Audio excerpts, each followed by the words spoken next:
জেলার বিজেপি নেত্রীর অস্বাভাবিক মৃত্যুতে নাম জড়িয়েছিল বিষ্ণুপুরের বিজেপি নেতা তরুণ সামন্তর। গ্রেপ্তারও হন তরুণ। জেলবন্দি সেই তরুণ সামন্তর নামেই এবার বিষ্ণুপুর লোকসভার ম্যানেজমেন্ট কমিটির তালিকায়। খবর প্রকাশ্যে আসতেই তরুণ সামন্ত তথা বিজেপির বিরুদ্ধে ময়দানে নেমেছে তৃণমূল। জেলবন্দি বিজেপি নেতার নাম বিজেপির বিষ্ণুপুর লোকসভার ম্যানেজমেন্ট কমিটিতে। জেলবন্দি আসামি তরুণ সামন্তের নাম বিজেপির ম্যানেজমেন্ট তালিকায় পেয়ে আসরে নেমেছে তৃণমূল। যদিও ভাইরাল হওয়া তালিকাটি পুরনো বলে দাবি বিজেপি শিবিরের। সোনামুখীতে বিষ্ণুপুর সাংগঠনিক জেলা বিজেপি মহিলা নেত্রী পায়েল পরামানিকের অস্বাভাবিক মৃত্যুর ঘটনায় নাম জড়িয়েছিল বিজেপির বিষ্ণুপুর সাংগঠনিক জেলা সম্পাদক তরুণ সামন্তের। তার বিরুদ্ধে ধর্ষণ আত্মহত্যা প্ররোচনা দেওয়ার অভিযোগ উঠেছিল। অভিযোগের পরেই গ্রেফতার করা হয় বিজেপি নেতাকে। বর্তমানে জেলে রয়েছেন তরুণ সামন্ত।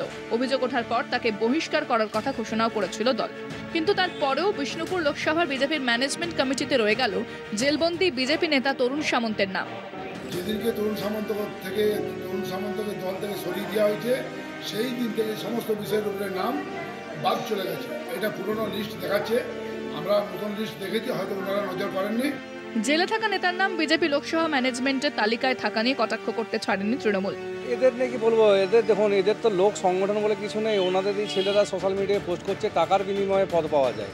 তার সব থেকে বড় জ্বলন্ত উদাহরণ হচ্ছে ওনাদের যে লোকসভার কমিটি করা হয়েছে, তার মধ্যে তরুণ সামন্ত যিনি ব্যক্তি আছেন, তার জন্য একজন মেয়ে আত্মঘাতী হলেন। আবার তারাই দেখছি যে টাকার বিনিময়ে জেলবন্দি হয়ে লোকসভা ভোট করবে।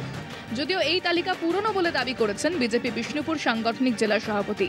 তার দাবি, তরুণ সামন্ত বিজেপির কোনো পদে নেই ম্যানেজমেন্ট তালিকাতেও। পুরনো তালিকা প্রকাশ করে বিভ্রান্তি তৈরি করার চেষ্টা করছে তৃণমূল। বাঁকুড়া থেকে স্বরূপ গঙ্গোপাধ্যায়ের রিপোর্ট, কলকাতা টিভি।